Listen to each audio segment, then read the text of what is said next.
Hi guys welcome back to new video. అయితే ఈరోజు మనం దేని గురించి మాట్లాడుకోబోతున్నాం అంటే మై హీరో అకాడమీ యొక్క ప్రతి ఎపిసోడ్ గురించి అయితే నేను ఎక్స్ప్లెయిన్ చేయడం స్టార్ట్ చేయబోతున్నాను. మీరు కూడా నన్ను సపోర్ట్ చేస్తారనే ఆశిస్తున్నాను.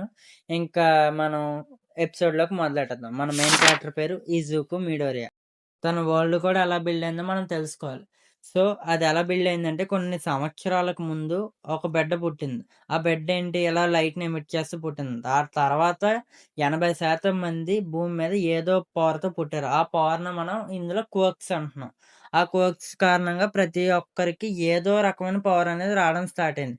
అలా హ్యూమన్ సొసైటీ కాస్త సూపర్ హ్యూమన్ సొసైటీ కింద తయారైంది. ఆ సూపర్ హ్యూమన్ సొసైటీలో మనవాడు ఎలాంటి అడ్వెంచర్స్ చేశాడు, ఎలాంటి ఛాలెంజెస్‌ని ఫేస్ చేశాడన్నదే స్టోరీ.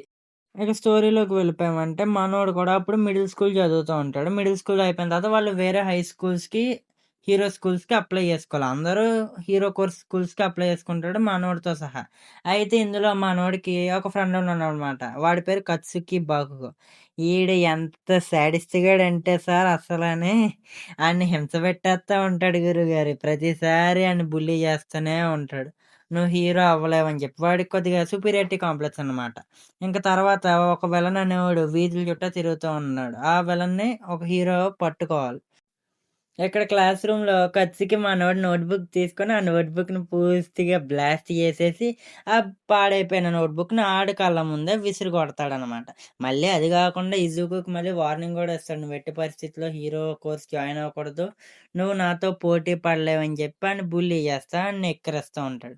కానీ ఇజుకుకి ఎంత కోపం వచ్చి ఏం చేసినా, ఆడిని చూసి భయపడాలో, బాధపడాలో అర్థం గాక, ఇంక అక్కడి నుంచి ఆ నోట్‌బుక్‌ని తీసుకొని వెళ్ళిపోతాడు. అయితే తన చైల్డ్‌హుడ్ చూసుకుంటే తను చిన్నప్పటి నుంచి హీరో అవ్వాలని చెప్పి ఒక ప్యాషన్ పిచ్చితో ఉండేవాడనమాట. తను చిన్నప్పటి నుంచి అందరికీ సాయం చేయాలి, ప్రజలకు సాయం చేయాలి అని చెప్పి హీరో అవ్వాలని చెప్పి ఉండేది. ఎక్కడ కనిపించే అతను నంబర్ 1 హీరో. తనలాగే నేను కూడా పెద్దయిన తర్వాత ఒక నంబర్ 1 హీరో అవుతానని చెప్పి తను ఆశ పెడతా ఉండేవాడనమాట. అయితే ఆ తర్వాతే 4 ఇయర్స్ తర్వాత ఒక గుండెలో రాయి పడేంత షాకింగ్ ట్రూత్ అనేది బయటకొచ్చింది. అదేంటంటే తనకి పవర్ అనేది లేదు. వీళ్ళ అమ్మగారికి గ్రావిటేషనల్ పవర్. వాళ్ళ నాన్నగారికి ఫ్లేమ్ బ్రీతింగ్ పవర్. కానీ తనకి ఎటువంటి శక్తి లేదు. ఎందుకంటే ఆ లింబ్స్ దగ్గర గ్యాప్ అనేది ఉంది. సో, తను ఆ 20% మెంబర్స్‌లో ఒకడు. అంటే పవర్స్ లేని సొసైటీ లెక్కలోకొచ్చేస్తాడు. అంటే సిటిజన్ లెక్కలోకొచ్చేస్తాడు. సో, తనకి పవర్స్ లేవని చెప్పి నా వల్లే నేనింక హీరో అవ్వలేనని చెప్పి బాధపడతాడు. వాళ్ళ అమ్మగారు కూడా తనని చూసి బాధపడుతూ ఉంటారు. తర్వాత మనోడు టనల్ నుంచి వేరే రూట్ గుండా వెళ్తుండగా సడెన్‌గా ఇందాక చూసిన విలన్ అనేవాడు అటాక్ చేయడానికి దిగుతాడు. తన బాడీని కంట్రోల్ చేసుకోవడానికి. ఇందాక చెప్పాను కదా! నంబర్ 1 హీరో అని చెప్పి. ఎంట్రీ ఇస్తాడనమాట. ఆ పిల్లోడిని ఎలాగైనా కాపాడాలని జెప్పి విలన్ అంతం చేయడానికి ఒక్కసారి తన పిడికిలిని బిగించి గుద్దుతాడంతే. ఆ గుద్దిన ఎయిర్ ప్రెషర్ దెబ్బకి ఆ లిక్విడ్ విలన్ అనేవాడు మొత్తం చెదిరిపోతాడనమాట పూర్తిగా.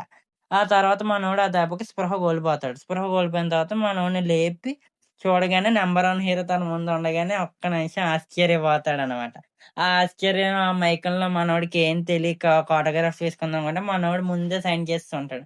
ఆ తర్వాత తనకి థాంక్ యూ చెప్తాడు.